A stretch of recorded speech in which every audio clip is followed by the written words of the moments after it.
everyone. Welcome to Real PR with me, Fiona Scott. I hope you're having a good day, a good week, a good month. Today I'm joined by a client and a friend who's going to tell us all about his business and some of his backstory. So let's get into it. Hi. I'm Sean Harper, and I am co-owner and founder of Just for Fun Holiday Club, based in Swindon. We've been running now for coming up to 9 years, and year on year just got bigger and hopefully, in everyone's opinion, better. So how did it all start, Sean? Take us right back. So myself and business partner were working for another provider. Both had years and years of childcare experience. We're both working in a secondary school at the time. Like with anyone that works in schools, you get the holidays off, and it's what you do at that time. So we were coaching, and we felt that it was something we could duplicate ourselves and become our own bosses. We would have been sort of late 20s, early 30s at this point. So we were like, we want to be our own bosses. So we come up with the idea to start a holiday club, just with enough to make enough money basically to have a holiday. That was always the plan, just a holiday with the kids, and be kind of in charge of your own time in the holidays. And it took off from there. First summer, I think we took just under 10 grand in bookings. And it probably, I had this conversation with someone else the other day, it probably was the best summer since we started the holiday club, because we were a bit maybe naive to all the rules and regulations and bits and pieces. So we just had fun. The whole summer was brilliant. We worked every hour. So we actually probably worked more than we would have had we worked for someone else. But when I look back, the memories are fantastic. We had such a good laugh, and it was so easy. It was free flowing. And then as the business grows, you realise there's a lot more things you have to have in place, and different bits and pieces and personalities in terms of the children and what they want to do. But so that first summer was unbelievable, and then it just grew. The only setback was maybe COVID, because we didn't run for 2 half terms. So I was grateful at that point that I wasn't full time as I am now. But on the back of that, we then joined the holiday and food program, and that excelled us to I would say, one of the biggest providers now in the Swindon area. So let's go back. Why did you want to work with children and young people? Me personally, Yeah. I think it come from a broken family. Parents separated when I was 7, and it was that kind of cliche. As my dad left, he's like, "You're the man of the house. You got to look after my 3 younger sisters and mum." So maybe subconsciously, that's always been in my head. So yeah, I was very, I don't know, I would say very in tune with my emotions, and the way I went about things as I got older maybe was not always the right way, but I just was trying to do the best for them. And so, yeah, I think it stemmed from there. So people looking up to me has always been great. So becoming a role model felt naturally a good thing to do. So I moved into education about 21, maybe 2021. And then I just never looked back. So worked in a Peru. And from there I was able to make a real impact, a real difference with the children I was working with. It took some time to build those relationships. I think working in that particular school, they were used to staff coming and going. So it took a while for them to buy in to me and believe that I was not just going to kind of leave after a short period of time. So you weren't a teacher, were you, Sean? Am I right? Not a teacher. I've done everything bar, I guess, be a teacher. I've taught lessons, but no, I'm not a teacher. I went through the non-teaching staff route, which has taken me everywhere. Safeguarding, behaviour management, behaviour support. I've done head of year, head of house, cover supervisor, TA. So I've done everything apart from teaching as a qualified teacher. Okay, why didn't you want to do that then, Sean? Because when I got to 16, finished school, I'd very disengaged, last year of school, I was disengaged. I didn't really want to be there. Mum put no pressure on me to be in school. So I was probably only going in 2 days a week. The rest of the time I'd stay at home, either to catch up with work that I hadn't done in school or just sit and play computer. So by the time I left school, I was just happy to be out of education and I just wanted to earn some money. And back then, it was certainly a lot easier to just walk into a job. I was working Sports Direct full-time, 16, and I think I was getting £1,000 a month. So I never looked back then. I was like, I'm happy to work. I'm getting money. I'm able to go and buy the things that maybe I wasn't able to get from my mum. So I was just, the money was coming in and I just followed the money. Do you find it an irony then that you made those decisions and yet you ended up working in education and you still are? I think I ended up initially in education, not because I wanted to be the role model. It was, I get 12 weeks off a year. So I've gone into a job where I get all the holidays off. So although the money wasn't amazing, I was like, well, I got 12 weeks off. So it's kind of win-win. And at the time I was working at a leisure centre, so there was a lot of evenings and weekends. I thought, I'm going into a world now where it's Monday to Friday, 9 to 5, and I get the holidays off. So yeah, I can't sit here and say I went in because it was all about making a difference. The job suited what I wanted to do at that time. And then I just grew to love the role that I had, and actually was quite good at it in terms of building those relationships with the people around me, staff and students. So yeah, but it was the holidays that really drew me in. I thought, 6 weeks off in the summer holidays. I know, but then you filled those 6 weeks with another business, Sean. Well, yeah, then I realised that actually I can't survive on the money I was on, working 40 weeks of a year. And how it works is that you're on like pro rata and all this sort of stuff. So you actually only get paid for maybe 44 weeks of the year. So, but it's spread over the 12 months. I was like, right, I need to do something else. And then I went into holiday clubs and I worked in several holiday clubs around Swindon, and that filled my time. And obviously then and eventually led me to the path that I'm on now. But yeah, it was definitely just that time off. Now, I remember meeting you, and what we did first of all, didn't we, was almost like a bit of mentoring and discussion. But I couldn't believe at the time that you were running such a successful holiday club and yet still working in another paid role. Do you remember that? I do. And I will be the first to say I am not a businessman. And I'd even now say I'm not good. I'm not a good businessman because the decisions I make are probably more emotionally led and not financially led. So I definitely, there's lots I can be definitely much better at. And yeah, at the time it was, I guess, I don't know if winging it is the right word, but I knew I really enjoyed the stuff in the school at that time. And as I say, the holiday club was just slowly growing. So it was manageable, but we had no clear direction in terms of how we wanted to market it, who we needed to reach out to in terms of even a sponsorship. Not that we ever really secured any sponsorship, but people who financially maybe could help us with the running of the business in terms of support with fruit or equipment. So yeah, we were, I guess it was the blind leading the blind in that respect. We just got through every month, but we didn't really, I'd say, know what we was doing. So obviously when we reached out to you, it was great that at the end of that call, there was, okay, here's 2 or 3 things we can do straight away that don't cost us anything, but builds us relationships, has a goal at the end of it. If we can do that, okay, let's see then what happens. See, I find that weird that you would say that you're not a businessman, because I think you absolutely are.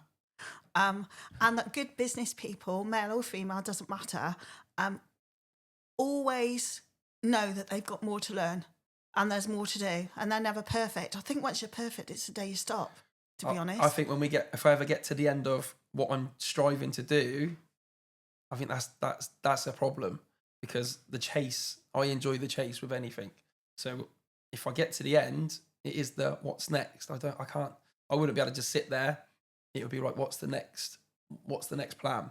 So the chase is the fun. So yeah, I think if I felt I was the complete businessman, it'd be, well, what am I going to do next? Then there'd be something else I'd want to add to that. So maybe I think that's just a personality thing as well. I think it's a hunger for always wanting to learn. I certainly got that. Okay, so what did PR bring to your table then? What value do you think it brings to your business? It definitely enabled me to look at people to connect with that maybe I wouldn't have even thought of. So like, I was always thinking it's got to be parents, and obviously because they're the one with the children. But I didn't think about reaching out to companies, and then companies coming on board.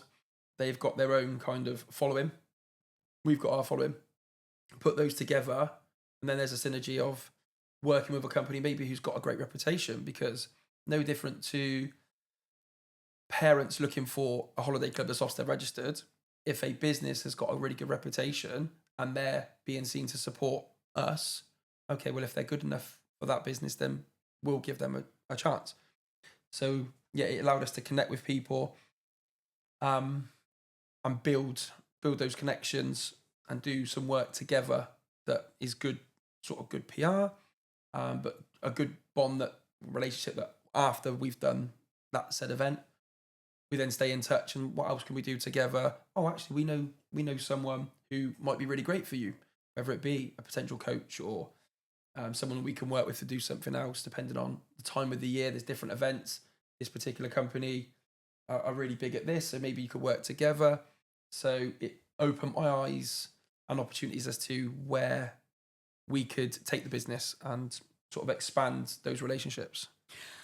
One of the key things for me was your embracing of the HAF program. So let's explain to people who don't know what that is, what it actually is. So the holiday and food program it's a program set up to support families who maybe need that extra support in the busiest times of the year. So Easter, summer and Christmas is when it runs.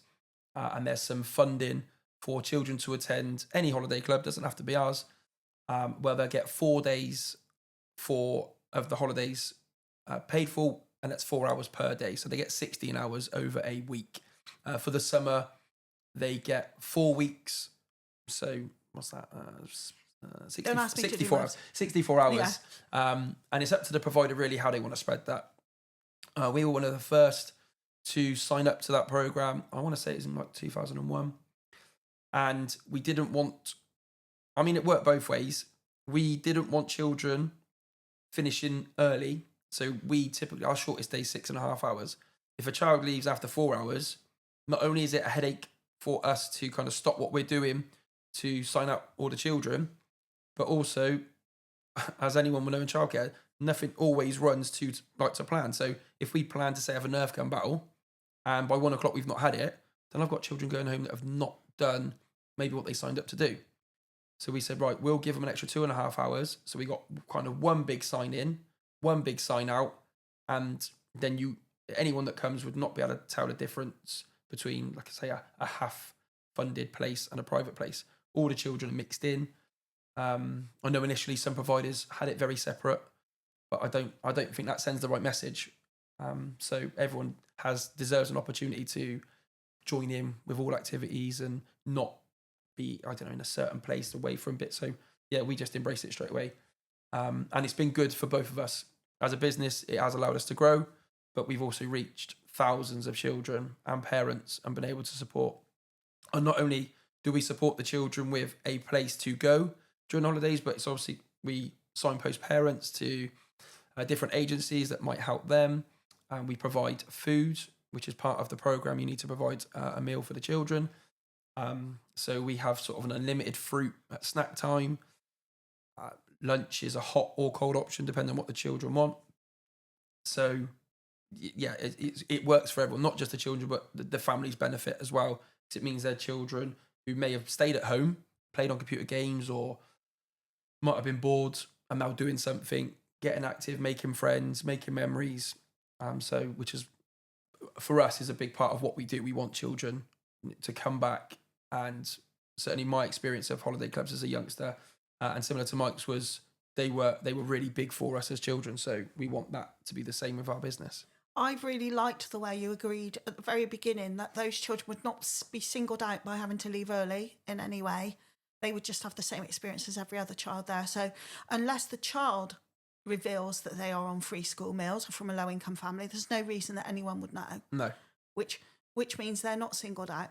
But getting on that program, you've got to be. I think the PR helped you with that, because the local authority does look carefully at who it's going to grant that funding to. They're not just going to randomly pick someone up and say, oh, yeah, you're running a holiday club this week, you'll get it. Yeah. You have to be scrutinised, don't you?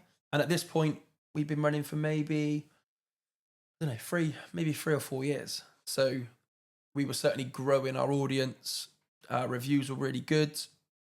And we were learning more about how we could adapt our provision to be more inclusive. And we do go on a lot about being really inclusive, and I think we're top of the list for SEM provision in Swindon during the holidays. Like, our answer always to a parent is, yes, we'll take your child or children, but as long as we can meet their need, we want them. We always want to give it a chance. So the PR definitely helped us just with the exposure to different people. And it's still, I mean, we've had this conversation many times, but it's people now still say, I've never heard of you. And because I live in that world, and it is like, I'm in that bubble, and people say, I've not heard of you, I think, well, what am I missing then? So PR definitely give me more bubbles to be spread around Swindon. It does. I don't understand how people haven't heard of us, even if it's just in a passing comment. If you haven't got children, or your children are older and you don't need a holiday club, then I get it. But surely, like, come the holidays when parents are talking, like, even in the news, like, I know there's definitely more that I need to do, because there's always more. But the truth is, I think if you, it's the law of averages. If you talk to, say, 10 people because you're looking for a holiday club for your child, I would hope that you would come up with 10 conversations, because people do tend to ask around first. Who do you know? This is the type of thing my child likes doing, to find the appropriate person for them.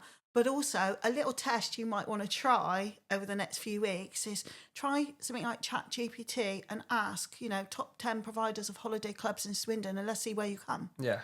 Because more and more people are going to search in that way. Yeah. And that's when the PR and media outreach is really, really valuable. You're also pretty active on social media. You do actually put time aside for that. Yeah, again, that kind of come from, I think, one of our initial conversations about scheduling posts. I was probably a little bit hit it hard for, say, a week, and then wouldn't do it for maybe 2 or 3 weeks, and back on it again. So in those early days of meeting you, it was scheduled posts, which was like a whole new world to me, like scheduling posts on social media. But now, generally speaking, like, we got one every day or every other day, with just some information. So Thursdays is normally testimonial Thursday, where we'll have a testimony from a parent. And most of them are 5-star with good good feedback as to why we're a 5-star, rather than just 5-star and a thumbs up. There's actually a paragraph as to why they rated us a 5-star. So that goes up on a Thursday. And then it's the build up to a holiday club. So in terms of what food we're offering, what activities we're offering, any deals or what venues are open. So that definitely helped, because it just keeps us on people's feed. And then we're not kind of disappearing and then coming back. So, yeah, I feel that's important. That's something I've kept on. Not everything we've spoken about I've always been able to just do. But that's one that generally just ticks over, scheduling 2 or 3 weeks of posts, just to keep it on people's feeds and remind them, they're still open, or they're doing this. What was it made you finally make the decision to leave your other job and focus on this full time, Sean? Was there a trigger, or what? Yeah, the trigger was sacrificing everything else. So, working in a school, I was working at a school in Hungerford. That was my bread and butter, the job I loved. But the holiday club was growing to a point that it was not just a side hustle anymore. It demanded so many hours, certainly in the build up to the summer holidays, where you've got 5 weeks of bookings, 5 weeks of staffing. And so it just took, I just stopped doing everything, basically. It was too hard. It was too much to manage. and I'm too much of a control freak to pass that on to somebody else and make it someone else's problem. So I would just do it all. And probably it was a year of doing that, and not all of the time was it crazy busy, but there was still lots to do. And as I say, that build up to the summer is intense. But also, it's worth pointing out you had your own family Yeah. by then. Yeah. And so that whole initial dream of, I'm going to have 12 weeks off a year, you put yourself into a situation where you're having no time off at all, and you've got a family. Yeah. And the summer before, so I sort of left, I think it was 2023. So I'd started full time in the September. So the summer before, I was trying to balance being a dad, running the business, and in the end, my partner was like, "Sean, you're not even around for the kids. Like, I'm coming home, and I knew I had like a list of, I don't know, 10 jobs to do, whether it be replying to people, sorting staff in." So I got home, and because it was in my head, I would just crack straight on with work, and then I wouldn't see the children. So, and my partner pulled me for it. She's like, "It's not on really. Like, you got to sort it out." So I made a very conscious thing of the summer after, was, right, I'll get home, children can have my attention for those 2 hours. Then when they're in bed, I'm got to be back on work. And so that definitely worked better, but my head can't relax because I just know there's still stuff to do. So then only having one thing to focus on after that summer definitely helped. I still get home after, because I'll be, if I'm not coaching, I'm on site every day anyway. But it's not always so easy for me just to be sat in the background doing the work. People are always wanting something from you. "Oh, Sean, we need this. We haven't got that. Oh, can you check this?" So I get home and my partner will be like, "How have you not done all this? Like in a daytime?" Like, you get pulled to do stuff and you're checking in on people. You know, a coach might have said, "Oh, this child's not listening. Can you have a word with him?" So then you have a word with him. Then you might go out and you're taking photos, or you're chatting to children, chatting to parents, and you can't put a time on any of those things. So if you're chatting to a parent, it might be for 20 minutes. That's 20 minutes that you hadn't allowed for. And then you come back and you might be, "Oh, we just need to get snack ready." "Okay, yeah, let's go get snack ready." And before you know it, it's 5:30. And I'm like, "Oh, I've not done any of those emails. I've not done this." And then you get home and it's still got to be done. So yeah, it's not, I mean, making it sound like it's not a problem. I love what I do, but yeah, days can easily just go, certainly from June to mid-August can be like 15 hours. And I suppose, because my next question for you is, what does the future hold? And I suppose from a mentoring point of view, more admin support might probably be a good idea. Yes. I mean, we've expanded recently again to some more venues to try and target different areas of Swindon. I don't know really what the next steps are after this. I really just want to, I think it's going to get more difficult. I've noticed a slight drop in numbers in terms of booking. The HAF program is always changing in terms of budgets, new providers, which is great because there's more competition. So I'm not sure. I don't really have, I'd like to merchandise. I think more, just get some of our name out there in terms of merchandise is one thing we've never really done, or if we've done it, it's been half-hearted. So to see more children wear our logo, I think would be great for the ego, but I think also great for people to kind of see us out and about. And I think people maybe, I don't know if they take you more seriously. If you see someone with your stuff on, you're not just a quick sort of 1-2 year business that's just set up and is going again. You've been around for a while. And I think it's great when I see children come to Holiday Club in our jumpers or our t-shirts or with one of our bottles. I'm like, okay, they've brought into our brand. So yeah, maybe that's something I could push a little bit more. I'm thinking that when someone signs up, not just for one session, but they actually sign up for a serious commitment. Yeah. Yeah, they could almost have a goodie bag, couldn't they? Yeah, because we've got some new t-shirts printed recently, and I got the children, like my 2 children, wearing them, and they do look really smart. And so I feel like I need to get that first batch of t-shirts out, get people wearing them, and never to make any money on them, as long as it covers cost. That's not about making. I just be lovely to see children in them. And it is one of those, if someone sees their friend in them, oh, I want one of them. I want one of them. More just because it's, well, we're that 2 holiday club. So, and then that's how your community builds and word spreads. And yeah, so maybe it's probably pushing more merchandise, but more just to see people in our brand. I still sense you've got the hunger. Yes, because it's the hardest it's been is now. It's always grown. I'm always looking at kind of what was it like last year, year before that. And the last couple of years has been the toughest in terms of it's not naturally still growing. We've probably hit at the moment our ceiling, where we've now got to put in some work. So this is probably the most I've spent in advertisements. And I don't know what's going to work. It's one of them, you put in thousands of pounds into advertising, but I don't know if that particular stream is the right way to go about it. So yeah, this is going to be difficult. There's a famous Victorian saying, I think it's Victorian or early 20th century, which says 50% of marketing works. I just don't know which 50%. So I think that's just normal. Yeah, and maybe I could do more on feedback from parents. As like how did you hear about us? Like that. Maybe I could do more of that to really understand their journey in terms of booking, finding us, how they find using us, what we could do better. And when we've had our Ofsted reports and the staff from the Ofsted have come out, we're very happy to kind of put our hands up and say what we know we could do better. We don't think for 1 second that we've got it perfect.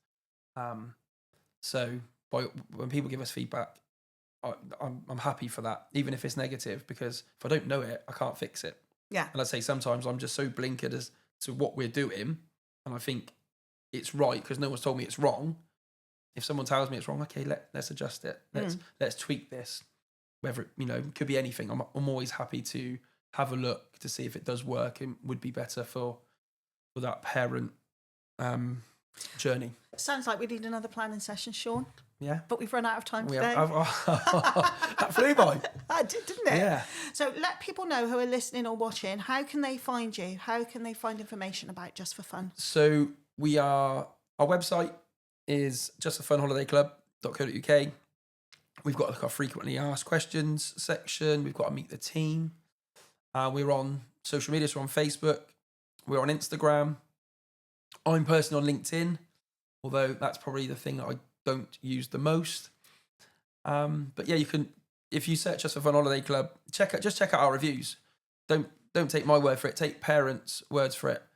See what they say about us. There's some that are current, some from years ago, but see what they say. Make your own judgment based on maybe what they're saying about us, not what I'm saying, because I'm always going to say that we're really good. Although I do, as I say, know that there's places that we can improve. But check out our reviews. They're honest reviews from parents, and you'll see that with the amount of time they've taken to leave us a review. Thanks very much, Sean. That's brilliant. Thank you very much. I really hope you enjoyed listening to Sean and his journey so far in business. It's going to go a long way. I bet any business owner listening or watching this will know that just from listening to what he had to say. Check him out, or if you want to check us out, it's scottmedia.uk. I've got a group on Facebook, Fiona Scott's PR Tribe. You're very welcome to join, and you can find me on LinkedIn. Thank you for watching, and until next time.